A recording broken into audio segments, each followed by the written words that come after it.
آپ دیکھ رہے ہیں نیوز ڈیلی۔ آج ہم آپ کو ایک اور قلعے کی داستان سنائیں گے۔ اس قلعے کا نام قلعہ روہتاس ہے۔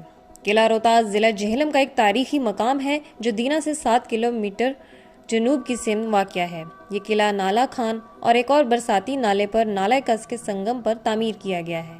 قلعہ روہتاس کی چٹان سطح زمین سے تقریباً 300 فٹ بلند ہے۔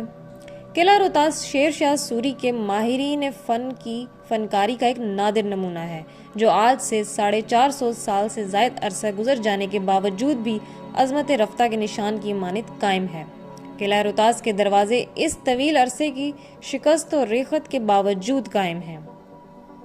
ان دروازوں پر مختلف وزٹرز کے نام لکھے ہیں مگر ان پر کہیں بھی تعمیر کنندگان کا نام نہیں، تاہم اللہ اور اس کے رسول صلی اللہ علیہ وآلہ وسلم کے اسماء مبارک کنندہ ہیں۔ جس مقام پر قلعہ روہتاس تعمیر کیا گیا ہے یہاں اس سے قبل منڈی نام کی ایک قدیم آبادی تھی۔ روہتاس کا ایک مطلب ہموار پہاڑی میدان اور دوسرا سفید انڈا ہے۔ چونکہ یہ قلعہ بھی بیضوی شکل کا ہے اور تعمیر کے وقت سفید رنگ کا حامل تھا، اس لیے اس کو سفید انڈے سے تشبیہ دینا قرین قیاس ہے۔ تاہم یہ امر یقینی ہے کہ اس قلعے کا نام ایک صوبہ بہار کے قلعے روہتاس گڑھ کے نام پر رکھا گیا تھا۔ یہ قلعہ صوبہ بہار کے ضلع کے اندر تھا اور اس قلعے میں 200 کے لگ بھگ جھیلیں اور تالاب تھے اور کئی چشمے بھی تھے، اور رقبے کے لحاظ سے یہ قلعہ روہتاس جہلم کے قلعے سے کئی گنا بڑا تھا۔ قلعہ روہتاس اس لحاظ سے بھی منفرد حیثیت اور خصوصیت کا حامل ہے کہ یہ قلعہ اس برساتی پانی کی گزرگاہ خان پر واقع ہے جسے غالباً سکندر اعظم نے بطور گزرگاہ استعمال کیا تھا، اور اسی راستے اپنی بڑی اور بھاری پہیے دار کشتیاں گزاری تھیں۔ اس تاریخی گزرگاہ نے بے شمار تاریخی واقعات کا مشاہدہ کیا۔ اس نے سلطان محمود غزنوی بدھ شکن کی جاہو جلال بھی دیکھا اور اس کے مجاہدوں کا جوش و جذبہ بھی دیکھا۔ گھان کی قدرتی گزرگاہ نے ظہیر الدین بابر کی پیش قدمی بھی دیکھی اور پھر اس کی فتحانہ واپسی کا نظارہ بھی دیکھا۔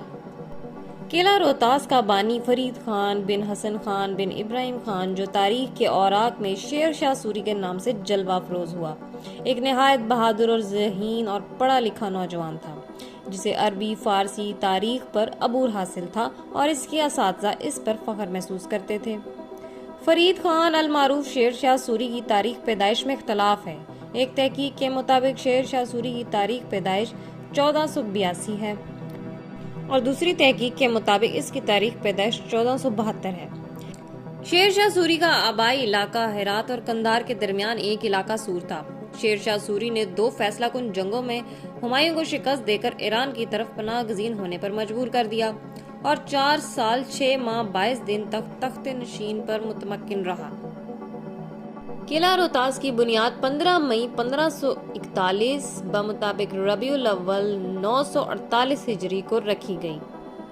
قلعہ اندر کوٹ 3 سال اور بقایا 5 سال کے عرصے میں تعمیر ہوا، جبکہ ایک روایت کے مطابق اس قلعے کی تعمیر کے لیے فی پتھر 1 اشرفی کا اعلان کیا گیا۔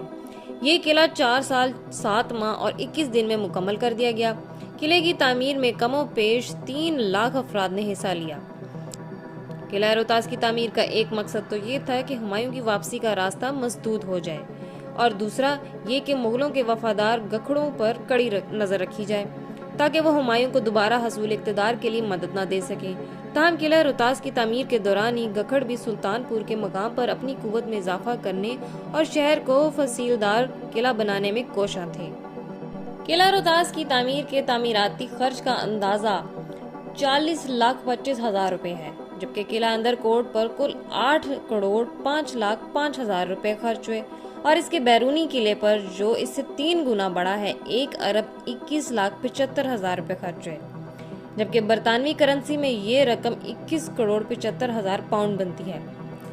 اس قلعے کا بانی شیر شاہ سوری 22 مئی 1545 کو کلنجر کے قلعے کی تسخیر کے دوران اس بارود سے زخمی ہو گیا تھا جو فصیل کی جانب پھینکا گیا، مگر یہ بارود فصیل سے ٹکرا کر پلٹا اور شیر شاہ سوری سے ٹکرا گیا تھا۔ شیر شاہ سوری کلنجر کے قلعے کی تسخیر کے ساتھ ہی وفات پا گیا۔ اس کا شاندار مزار سسرام میں ہے جو بھورے پتھروں کی ایک شاندار عمارت ہے۔ قلعہ روہتاس کے اندر کوٹ قلعے میں شاہی محل، رانی کا محل، لنگر خانہ، شیشی دروازہ، کابلی دروازہ، تلاکی دروازہ، شاہی مسجد، اور ایک پھانسی خانہ و شیر پنجرہ ہے۔ اس قلعے کے اندر 3 پوشیدہ راستے بھی ہیں جو غالباً خواتین کی نقل و حرکت اور کسی نازک صورتحال کے لیے بنائے گئے تھے۔ ان میں سے ایک راستہ شاہی مسجد کے پاس ایک لنگر خانی دروازے کے پاس، جبکہ تیسرا زمین دوز راستہ دونوں قلعوں کو ملاتا ہے۔ اس کے علاوہ سہیل غازی دروازہ، خواص خانی دروازہ، موری دروازہ، گھٹیالی دروازہ، پیپل دروازہ، گڈے والا دروازہ بھی قابل دید مقامات ہیں۔ قلعے کے باہر مقبرہ خیر النساء واقع ہے۔ یہ ایک کمرے پر مشتمل عمارت ہے جس کے مغرب جانب محراب اسے مسجد سے مماثل کرتے ہیں۔ اندر ایک مستطیل پتھروں کا چوکھٹا بنا ہوا ہے جو غالباً کسی لحد کے بقایا آثار ہیں۔ روایت ہے کہ خیر النساء ایک بہادر فن حرب و ضرب کی ماہر دوشیزہ تھیں جو کہ شیر شاہ سوری کے وزیر خوراک قادر بخش کی قابل فخر دختر تھیں۔ یہ دوشیزہ لاہور سے دہلی راستے میں سخت بیمار ہو گئیں اور بالآخر روہتاس کی شاداب فضا میں چند دن علیل رہ کر اس فانی دنیا سے رخصت ہو گئیں۔ اسے امانتاً مقبرہ خیر النساء میں دفن کر دیا گیا اور بعد ازاں اس کی لاش سہسرام منتقل کر دی گئی۔ مقبرے کی عمارت کی طرف اگر دیکھا جائے تو اس کے چاروں کونوں پر چھوٹے چھوٹے گنبد بنے ہوئے ہیں۔ ان گنبدوں میں کھڑے ہو کر چاروں طرف نظر رکھی جا سکتی ہے۔ قلعہ روہتاس میں 12 دروازے، 68 برج، 18,856 کنگرے، تمام فصیلوں کی مجموعی سیڑھیاں 8,500 ہیں۔ قلعہ روہتاس میں بیرونی حملہ آوروں سے نپٹنے کے لیے 3,000 سوار، 55,000 پیادے اور تقریباً 500 توپیں ہر وقت تیار رہتی تھیں۔ قلعہ روہتاس کا محلہ وقوع اتنا شاندار ہے کہ اس کا محاصرہ کرنا ناممکن ہے۔ قلعے کے مشرقی جانب ایک گہرا برساتی نالہ ہے، جبکہ مغرب اور شمال کی سمت نالہ گھان ہے۔ قلعہ روہتاس جانے کے لیے 3 راستے ہیں۔ پہلا راستہ موہال، مالدیو اور ریحانہ کے پاس سے گزر کر نالہ گھان تک پہنچتا ہے جہاں ایک پل طویل عرصے سے زیر تعمیر ہے۔ دوسرا راستہ دینا سے مفتیاں کے درمیان سے گزرتا ہوا پیر شاہ وسن کے سامنے نالہ گھان کے سنگم تک پہنچتا ہے اور گھان میں سے گزرتا ہوا روہتاس کی چڑھائی تک پہنچ جاتا ہے، جبکہ تیسرا راستہ شہر سے باہر نکل کر تھانہ دینا سے تھوڑا آگے جا کر ریلوے لائن کے نیچے سے گزر کر سید حسین تمہ عجائب کے نزدیک سے گزرتا ہوا ڈوئیاں کے آگے نالہ گھان سے مل جاتا ہے۔ یعنی ان 3 راستوں کا اختتام نالہ گھان پر ہوتا ہے۔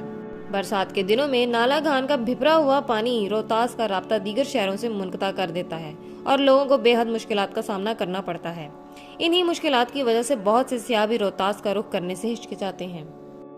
اس ویڈیو کا اگلا پارٹ دیکھنے کے لیے ہمارے چینل کو سبسکرائب کریں اور بیل آئیکن کو پریس کریں۔